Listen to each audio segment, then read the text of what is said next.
The morning sun spilled softly across the quiet streets of Hanoi, turning the air to gold.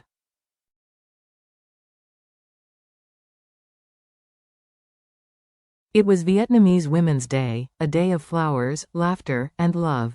Outside a small flower shop near the lake, James stood motionless for a moment, the scent of roses and lilies drifting around him.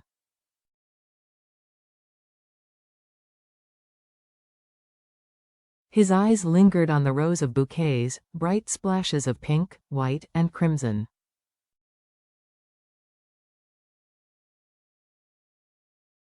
Today was not just a date on the calendar. It was a day to pause, to remember, to give thanks.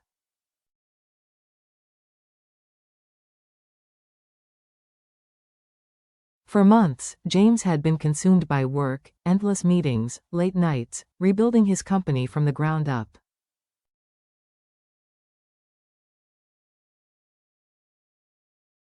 Life had become a blur of ambition and exhaustion. But this morning, his heart told him something different. Stop.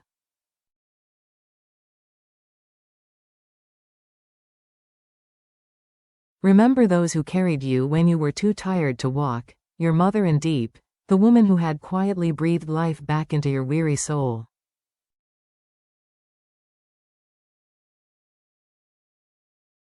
He reached out, choosing 2 bouquets.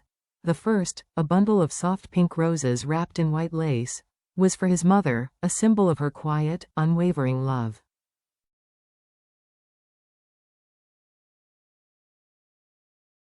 The second, a delicate mix of white lilies and small daisies, was for Diep, pure and radiant, like the light she brought into his life.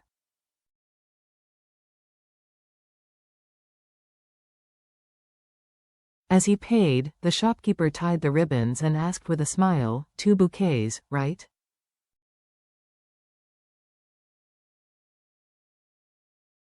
Yes, James replied, his voice gentle. 1 for my mother, and 1 for someone very special.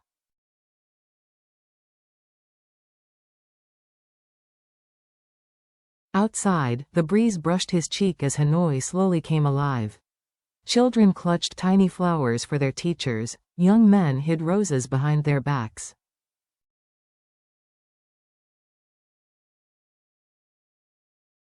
Laughter spilled from corner cafes. For James, it wasn't about grand gestures, it was about gratitude.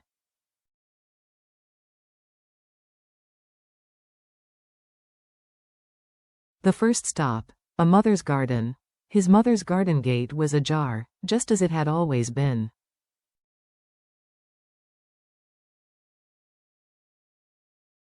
Inside, Mrs. Lan, a graceful woman with silvering hair, was watering her plants. When she turned and saw him, her face lit up.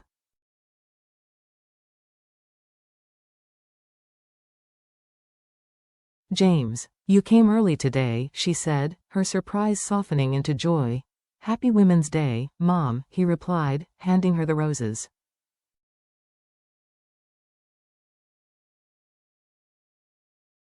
Thank you for being my strength. Her hands trembled slightly as she took the bouquet.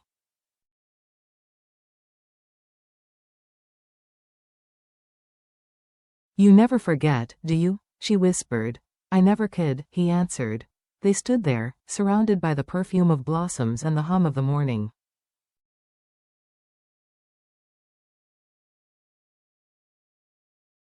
It wasn't just a gift, it was a wordless confession of love, years overdue. In that instant, James felt peace bloom within him like spring returning after a long winter.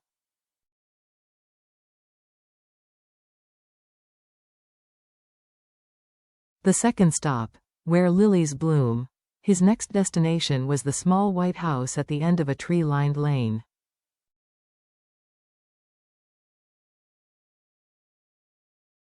Sunlight filtered through the leaves, scattering gold across his windshield. The car slowed.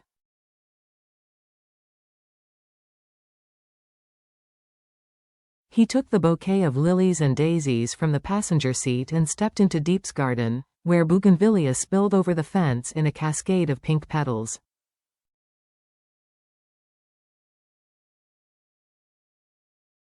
The air was fragrant with jasmine and lemongrass, the scent of her. He knocked gently.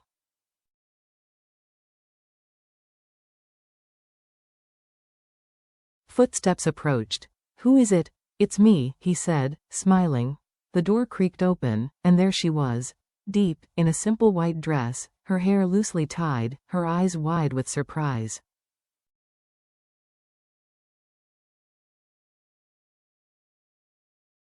"James, what's all this? Happy Vietnamese Women's Day," he said, raising the flowers.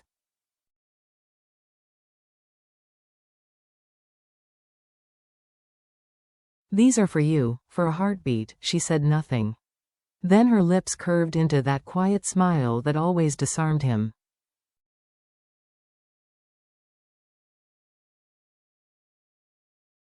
"They're beautiful," she whispered. "You remembered." "How could I forget?" he replied softly.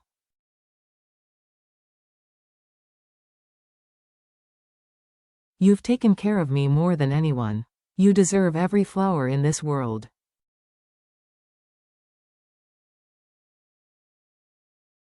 Her cheeks flushed pink. "You always know how to make people feel special." Inside, the small home smelled of freshly brewed tea and warm sticky rice cakes.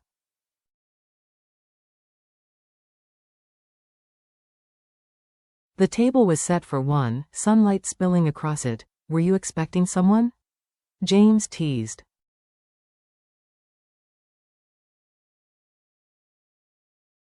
"No," she laughed. "But it looks like I have company now." They sat across from each other.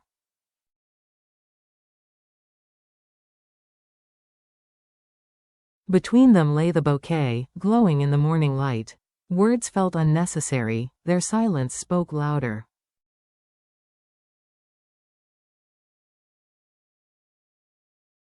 After a long pause, James said quietly, "When I was choosing the flowers, I realized something.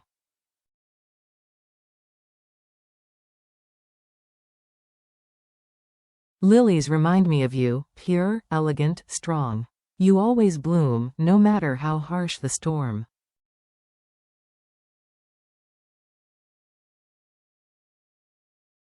Diep met his gaze. "And even flowers need someone to water them," she said.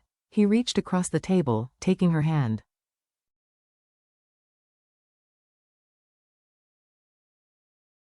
"Then let me be the one who never lets you wither." Outside, a breeze carried the scent of lilies through the open window.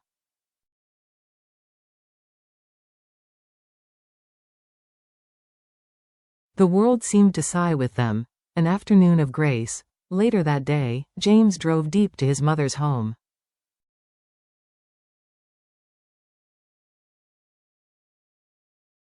The road curved gently past rice fields and ponds where lotus flowers floated in the late afternoon sun.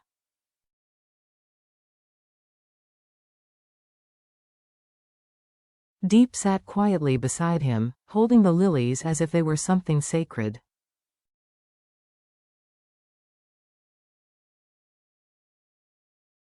When they arrived, Mrs. Lan was waiting by the gate in her favorite light blue dye.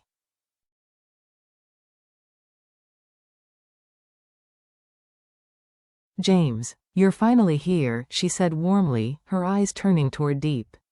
"And this must be Diep."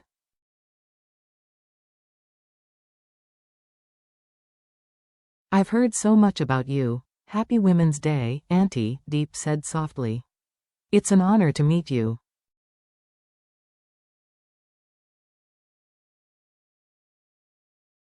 James stepped forward, offering his mother the bouquet of red roses. "Happy Women's Day, Mom."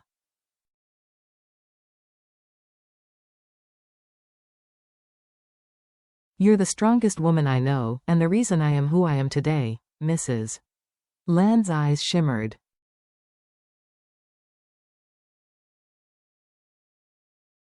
"Oh, my son, you never used to say things like that when you were younger." "I learned it from someone special," James said, glancing toward Diep.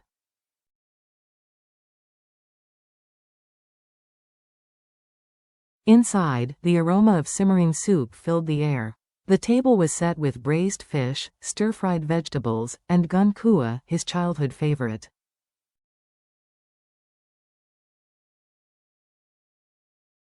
Diep moved gracefully around the kitchen, helping Mrs. Lan with the dishes. The two women talked and laughed like old friends, and James simply watched, his heart swelling.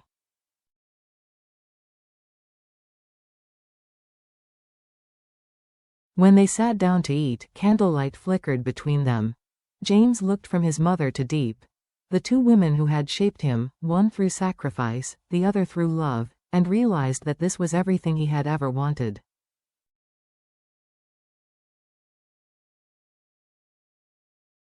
"You take good care of my son, don't you?" Mrs. Lan said kindly to Diep. "He's the one who takes care of me, Auntie," she replied, blushing.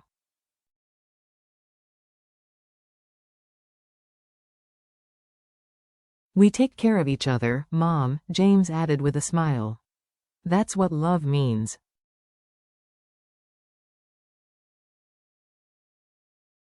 "Then I can rest easy," Mrs. Lan said softly. "It's all I could ever hope for."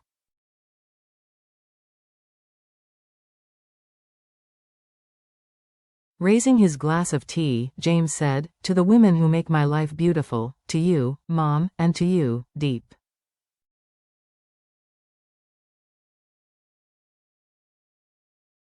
The gentle clink of their glasses echoed like music. Nightfall, the Garden of Promises.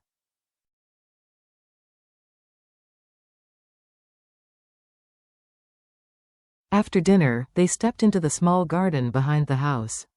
Fireflies shimmered in the air, jasmine perfumed the breeze, and the moon hung low over the countryside.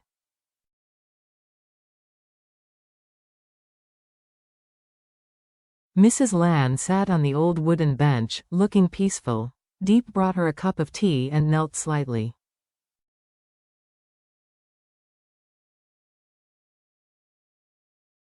"You've done so much for James," she said. "I'm grateful you raised such a kind man."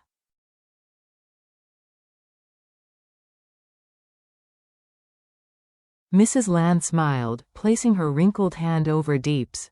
"Kindness grows from being loved," she said.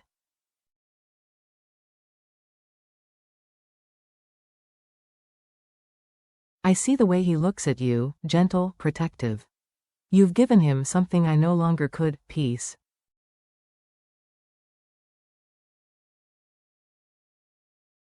James stood a few steps away, his heart tightening. For so long, he had chased success, believing it could fill the emptiness inside.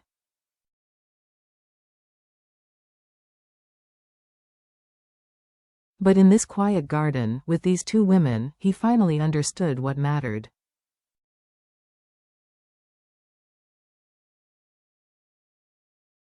He crouched beside his mother. "Mom," he said, voice trembling, "thank you for standing by me when I failed, and for believing in me when no one else did."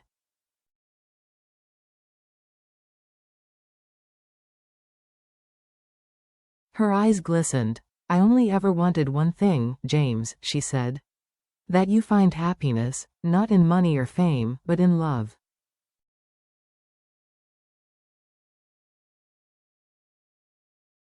He took Diep's hand and whispered, "Then I've already found it." Tears shimmered in Diep's eyes.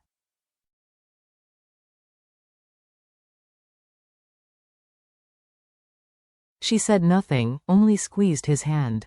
The three sat there under the moonlight, the night thick with the scent of flowers and unspoken emotion.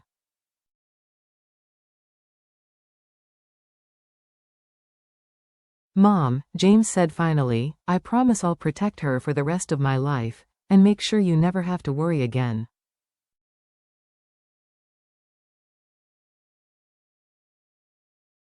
Mrs. Lan placed her hand over theirs. "That's all a mother ever wants to hear," she whispered.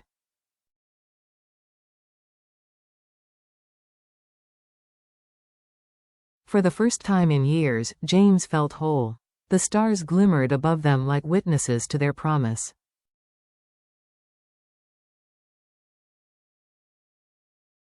"Today," Mrs. Lan said through happy tears, "is a Women's Day I will never forget, because for the first time, I see my son truly happy."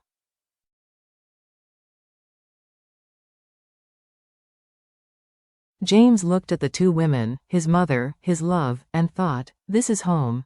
No title, no fortune, no success could ever compare.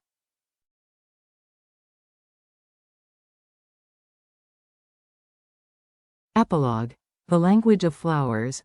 Love, James realized, was not measured by how much we give, but by how deeply we understand the hearts beside us.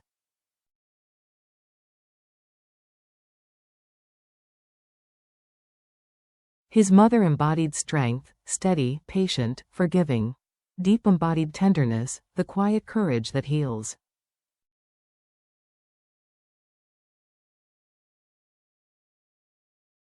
Together, they taught him that happiness is not found in applause but in the small, everyday miracles. A shared meal, a soft word, a simple bouquet on a quiet morning.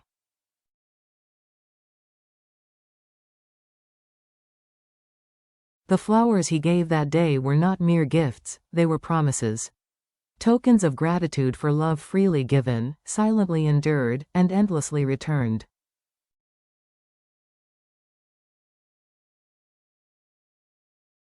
Because when the petals fade and the world falls silent, what remains is not ambition or achievement, but love and gratitude, shining softly in the heart.